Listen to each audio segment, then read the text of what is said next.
Pretensão salarial e faixa salarial é uma dúvida bastante comum entre os profissionais. Eu sou Ana Guedes, da Diretiva de Desenvolvimento Humano, e eu fiz um vídeo para falar especificamente sobre a questão salarial. Se você não assistiu o vídeo anterior, em que eu falo sobre posicionamento de mercado, chama Quem é Você no Mercado, eu sugiro que você assista, porque ali eu já falo bastante coisa sobre questão de carreira, posicionamento. Então esse vídeo eu vou falar mais especificamente sobre salário. E se você assistiu o anterior, ele vai fazer muito mais sentido, tá? Então falando sobre, pegando lá a continuidade do vídeo que eu falava sobre posicionamento de mercado, a questão salarial, ela é relativa ao serviço que você presta e a forma, né? Então, como qualquer relação de negócio do mercado, se você paga por um produto, por exemplo, né? Quando você compra um produto, você paga pelo quê? Né? Você paga pela solução que esse produto te traz, assim como um serviço. Então, se você compra um carro, o que te faz escolher aquele carro? A necessidade, o status, o luxo, né? Uma vontade, que na verdade é essa questão do status, dessa demanda interna, né? Então, você vai pagar mais ou menos, enfim. Quando você contrata um serviço também, você pode contratar um serviço essencial, como um serviço médico, né, ou de saúde, e você pode também contratar um serviço que que não seja um serviço tão essencial quanto, sei lá, uma decoração de festa, né? Não tenho nada contra, né, decoração de festa, mas a questão não é um serviço essencial. Todo mundo sobrevive sem ter a decoração específica de uma festa, mas traz lá uma satisfação, né? Então gera um tipo de valor que faz com que você pague por esse serviço, assim como tantos outros, né? Então, a relação de trabalho, ela vem muito disso também, né? Então, quando a gente fala de salário, a gente está falando de que uma empresa precisa encontrar alguém que solucione uma determinada questão para ela, não necessariamente um problema, muitas vezes né? Mas alguém que resolva uma parte do trabalho, do projeto, do processo que ela tem ali para entregar aquilo que ela se propõe a fazer, seja um serviço ou seja um produto. Então, no meio daquele processo existe necessidade de uma pessoa ali resolvendo, fazendo, desenvolvendo, criando, enfim, fazendo gestão, né? Coordenando ali uma determinada atividade, e aí a empresa vai pagar alguém para fazer esse trabalho ali em determinado momento desse processo, seja no início, no meio ou no fim dele. E o que a empresa faz, né, e o grau de complexidade, que foi o que eu falei um pouquinho anteriormente, o nível de experiência, de qualificação que se exige para realizar essa tarefa, é o que vai determinar a questão salarial. Também vem muito em função de quem é essa empresa, né, de como é essa empresa. Então, uma empresa pequena, uma empresa menor, uma empresa que tem poucas pessoas, provavelmente, né, que tem um faturamento, que não necessariamente, né, hoje quer dizer que empresas pequenas têm um faturamento pequeno, mas se a empresa tem um faturamento menor, então ela vai pagar menos para as pessoas que trabalham nela. A empresa que tem um faturamento maior, ela vai conseguir pagar mais para as pessoas que trabalham para ela. Então, quando a gente... E qual que é a diferença? Né? Pode ser que exista uma grande diferença, pode ser que não. Então, tem profissionais que têm a capacidade, a competência, que têm qualificações, né? Tem até uma certa experiência para trabalhar em empresas que têm um grau de complexidade muito maior, que têm uma demanda muito mais... às vezes muito maior, né? Ou que exija um conhecimento técnico muito melhor, muito mais desenvolvido, mas a pessoa acaba se posicionando por conveniência ou até muitas vezes por não saber como fazer essa movimentação. Então trabalha numa empresa menor, trabalha numa empresa que às vezes não é nem tão pequena, mas que não paga tão bem, que paga um salário abaixo do mercado, e essa pessoa não sabe como fazer essa transição. E aí ela fica lá naquele trabalho, sabendo que ela ganha menos do que o mercado paga e não sabe como fazer essa mudança. Da mesma forma, tem pessoas que acabam entrando num determinado segmento e aí elas ficam ali, né? Tem segmentos que pagam mais do que a média do mercado, então a pessoa fica naquele segmento e não quer sair, porque ela acaba ganhando mais, né? Mas o que determina também essa questão salarial? Não só o segmento, mas a região, né? Mas principalmente o perfil do profissional. Então, quando a gente vê lá no LinkedIn uma vaga dizendo gerente financeiro, vai trabalhar com uma equipe de 6 pessoas, faixa salarial, 5 mil. Aí o profissional está desempregado e ele era um gerente financeiro, ele tinha também uma equipe de 6, né, mais ou menos aí 5, 6 pessoas, só que ele ganhava 15 mil. E aí ele vê aquela vaga e fala, poxa vida, como assim? Né? O mercado está querendo me explorar, o mercado está realmente acabando com os profissionais. Meu salário era de 15 e essa vaga está pagando 5, um terço do que eu ganhava. E eu vou ter que me sujeitar a isso porque eu estou desempregado. Na realidade, esse profissional está olhando para uma vaga que não tem o perfil dele. E aí, só porque é um gerente financeiro, porque a descrição das atividades ele sabe fazer, claro, porque é uma empresa que faz, de repente, muito menos, num grau de complexidade muito menor do que a que ele estava acostumado a fazer, né? A equipe que ele vai ter é completamente diferente da equipe que ele tinha, né? A empresa é diferente da empresa que ele atuava, só que ele só enxerga o cargo. Então, se eu era um gerente financeiro, aqui um gerente financeiro, eu reconheço todas essas atividades, é mais ou menos o que eu fazia, só que paga um terço. E aí pode dar essa sensação de que a empresa está simplesmente reduzindo um salário que era de 15 para 5, querendo contratar um profissional de um jeito muito mais barato. Existem empresas que fazem isso? Existe. Mas eu realmente entendo que a maioria das empresas não quer só explorar, né? Não é uma questão de exploração da mão de obra. O salário, dentro de uma empresa, existe uma estrutura salarial. Né? Então, desde o cargo que vai receber menor salário até o cargo que recebe maior salário, existe uma estrutura. E não dá para uma empresa simplesmente resolver pagar um terço do que ela paga para outro profissional na mesma, que tem o mesmo nível, porque isso aí entra uma questão legal de legislação trabalhista. Então, não é possível que você tenha cargos que paguem salários aleatoriamente, um mais, um menos, variando tanto assim a faixa salarial. Existe sim uma diferença, né? Pode existir uma diferença salarial, mas não de faixa, né? Normalmente vem dentro da mesma faixa, que é um pouco a mais, um pouco a menos. Então, quando você uma pessoa que ganha 15 vê uma vaga de 5, ou uma vaga de 10, ou uma vaga de 12, que seria uma faixa abaixo, entende-se que é um perfil diferente do seu. Não é só o salário que é diferente. Por mais que você reconheça essas atividades aqui, se você for entrar nessa empresa e começar a trabalhar, você vai se sentir pouquíssimo desafiado. Provavelmente você vai fazer o serviço com o pé nas costas, porque é um outro tipo de trabalho. É uma empresa diferente, é um perfil diferente. Por isso que o salário é diferente, é tão diferente assim. Tá? Então, são perfis diferentes. Provavelmente esse gerente financeiro de 5, ele não precisa ter tanto conhecimento, ele não precisa ter estudado o mesmo que um profissional que está lá ganhando 15, comandando uma empresa muitas vezes multinacional, tendo um reporte direto para o exterior, né, tendo que trazer processos, tendo que implantar novos processos, um trabalho contínuo de melhorar, né, o processo interno, enfim. Então, claro que numa empresa que paga mais é porque o grau de complexidade daquele trabalho é muito maior do que o que paga menos. Então, é uma questão de posicionamento. O profissional de 15, ele não é igual ao profissional de 5. E aí, de novo, pode ser que esse aqui de 5 tenha o potencial para ser esse profissional de 15. Só que enquanto ele estiver posicionado aqui no 5, ganhando 5, ele não vai chegar nesse nível. A empresa que paga 15 vai olhar para ele e vai dizer, bom, se você está nessa empresa, porque você tem esse perfil. Então, esse profissional de 5, ele tem que buscar uma forma dele crescer e se desenvolver e aparecer para o mercado para que ele vá crescendo, né, na carreira, porque aí não é só uma questão salarial, ele provavelmente vai ter sim que se desenvolver muito para chegar nesse perfil de 15.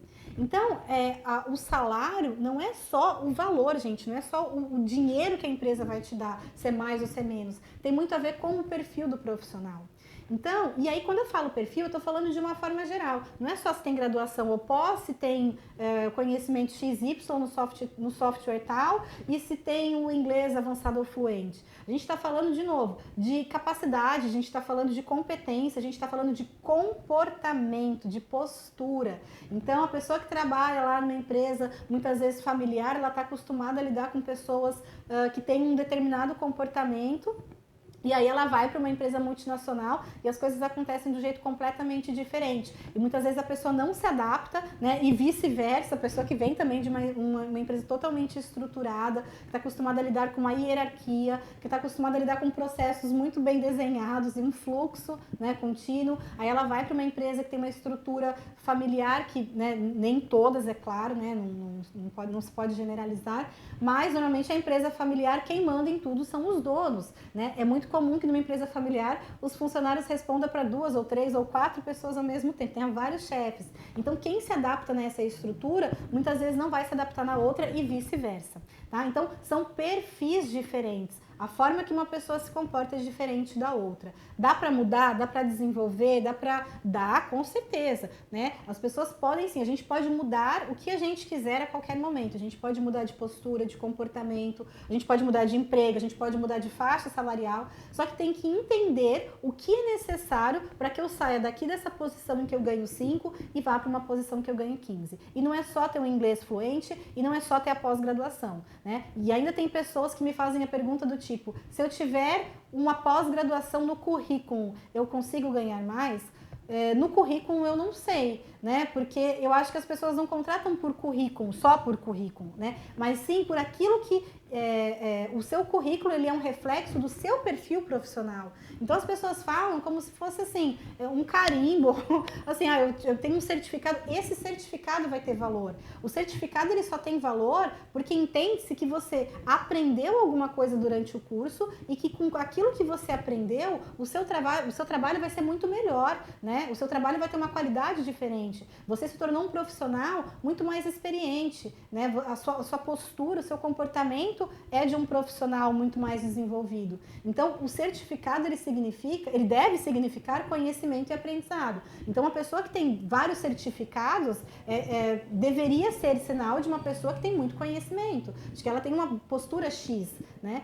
E não só como se fosse assim, um currículo. A pessoa olha, fala do currículo como se o currículo, sei lá, fosse se o papel tivesse valor. E não é o papel que tem valor, é o seu conhecimento. É quem você é, o que você entrega, é a sua capacidade de resolver aquilo que você está sendo contratado para fazer. Então, é isso que tem valor para as empresas. Então, o inglês, que é tão valorizado e necessário hoje em dia, que tem muita gente que resiste e fica, a empresa paga só para quem tem inglês e nem usa essa ferramenta. Mas e se precisar usar? Inglês é ferramenta de trabalho, né? Uma pessoa que sabe inglês, ela tem muito menos fronteiras, ela tem muito menos limitações dentro do trabalho dela, né? E ela consegue desenvolver o seu trabalho com muito mais facilidade em alguns momentos. Pode sim ser um diferencial no momento de necessidade. E é algo que não se aprende em pouco tempo. Por isso que o inglês tem tanto valor. Porque leva-se um período médio para você conseguir ter um entendimento, um conhecimento maior no inglês, né? Apesar de terem muitas promessas por aí, ninguém aprende inglês em um ano. Você não vai sair do básico e ir para o avançado em um ano, né? Você vai levar muito mais tempo do que isso para você aprender o inglês. Então, é um investimento de, no mínimo, médio prazo, né? Para você ter um inglês fluente, eu diria que de longo prazo.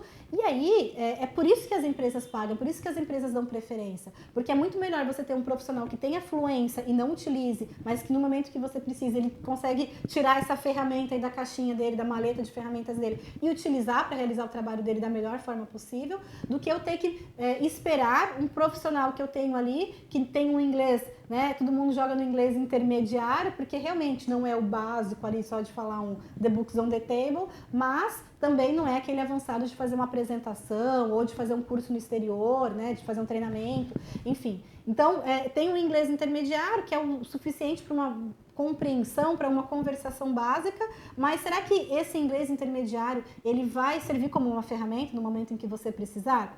Então, aquilo que leva mais tempo para ser desenvolvido como um idioma, ele acaba tendo um valor maior. É por isso que as empresas dão preferência, porque sabe que se eu contrato um profissional que já tem o inglês, é melhor que ele tenha que fazer algumas aulas para desenferrujar, mas que ele já fale, do que alguém que vai ter que a hora que eu precisar e falar, agora você vai fazer um treinamento, a pessoa diga, então, agora tem que começar a estudar, né? E aí ela vai levar lá de 18 a 24 meses para ela conseguir realmente mudar o nível dela de inglês, e isso também varia muito de pessoa para pessoa. Tem pessoas que aprendem mais rápido e tem pessoas que demoram muito para aprender, que tem mais dificuldade ou que tem tanto medo, tanta resistência. Eu já fiz vídeo falando sobre a questão do inglês também, né?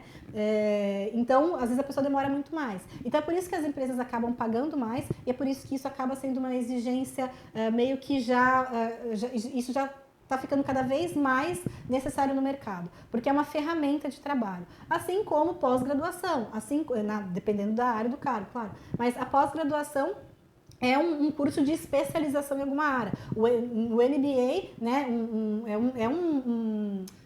uma especialização de negócios, né, na área de negócios. Então, para quem tem esse perfil, para quem segue essa carreira, muitas vezes ela é necessária. Por quê? Porque o conhecimento que esse curso vai te trazer é muito importante para a função que você vai desempenhar. Então não é para o seu currículo, é para o seu trabalho no dia a dia. Por isso que muitas vezes compensa você fazer um curso muito mais curto ou até técnico para que o seu trabalho no dia a dia é melhor do que você investir num MBA só porque está na moda, só porque todo mundo tem MBA no currículo, né? E muitas vezes não usa para nada, como eu já ouvi dezenas de vezes, pessoas falando, eu fiz uma pós, fiz um MBA e não mudou nada, não me serve para nada, né? A gente tem que fazer curso para servir para alguma coisa, né? Para melhorar o nosso dia a dia. Então é melhor fazer um curso curto, que você vai aprender algo que vai facilitar e que vai melhorar o seu dia a dia, do que você investir, né, uma grana só para ter lá no currículo, né? Então, basicamente é isso. O salário, a faixa salarial, ela vem em função do posicionamento. Dá para mudar? Dá, mas normalmente não é um salto do 5 para o 15 e nem do 15 para o 5. Né? Por que as empresas, né, só para finalizar, por que as empresas muitas vezes não aceitam um profissional que ganhava mais num cargo menor? Exatamente pelo que eu falei também no vídeo anterior e o que eu falei nesse. Não é só uma questão de pagar menos, é uma questão de posicionamento. Um profissional que tem um perfil de gerente, numa empresa de médio porte, de grande porte, que ganhava 15, ele tem uma mentalidade, um comportamento, uma visão muito diferente do profissional que ganha 5, do gerente que ganha 5. Então, se esse cara de 15 for para uma posição que ele ganha 5, né, para uma vaga de 5, é um perfil completamente diferente. E provavelmente ele não vai se adaptar, se ele estiver lá, ele vai ficar insatisfeito e a tendência de que isso não dê certo. Pode dar? Pode, mas é uma chance muito pequena. E é por isso que na maioria das vezes as empresas sequer consideram. Tem gente que se sente ofendida, né? Eu pessoalmente conversei com pessoas nessa situação em que tinha lá uma vaga para analista e um gerente mandou o currículo dizendo: como assim eu não fui selecionado? Eu sou gerente, eu tenho muito mais conhecimento. Exatamente, não é o perfil que estão buscando para essa vaga, que é uma vaga de analista. Então, se é uma vaga para gerente, você tem um perfil de gerente, ainda dependendo do perfil, né? Então, não as pessoas se sentem meio que ofendidas por não serem aceitas, mas se você tem um conhecimento a mais, você não está aqui, você está aqui, né? Então, e aí fica uma dica, inclusive, se você buscar posições, empresas, vagas, oportunidades dentro do seu perfil, que estejam de acordo com o seu perfil, né, aumentam muito mais a chance de você conseguir uma vaga, uma recolocação, uma transição, do que você sair atirando para todo lado, né? Então, quanto mais próximo o seu perfil for da vaga, muito mais chance você vai ter de conseguir essa vaga. E é muito melhor você passar tempo buscando uma oportunidade no seu perfil, né, melhorando o seu currículo, melhorando a sua comunicação, né, desenvolvendo um networking, do que ficar disparando o currículo para todo lado. E aí, né, então, de novo, com relação à pretensão salarial ou faixa salarial, existe um site que eu sempre recomendo, que eu utilizo nas consultorias que eu faço, que é o Glassdoor, o antigo Love Mondays. Esse site, ele traz lá uma série de informações sobre as empresas, inclusive com relação a salário. Se você não conhece, vale muito a pena conhecer. E se você já conhece, vale a pena utilizar para você ter uma ideia de faixa salarial. Claro que não necessariamente reflete aquela vaga que está lá em aberto, né? Mas dá para ter uma ideia de faixa salarial. E aí, se você quiser mudar de faixa salarial, vale você fazer essa análise do seu posicionamento, de saber quem você é hoje, onde você quer chegar e entender o que falta, né? O que você precisa desenvolver, ou mudar, ou fazer para você chegar nessa posição desejada. Isso vale tanto para a questão salarial quanto para a questão de cargo, né, e de carreira de uma forma geral. Se você tiver dúvidas, fico à disposição para responder, é só deixar nos comentários do vídeo ou em qual rede estiver aí esse vídeo que você está assistindo. Eu sou a Ana Guedes, da Diretiva de Desenvolvimento Humano, e se você quiser desenvolver mais o seu perfil, a partir de março tem um treinamento Carreira 4.0, entra lá no site da Diretiva, consulta a agenda, que pode te ajudar muito. Até mais!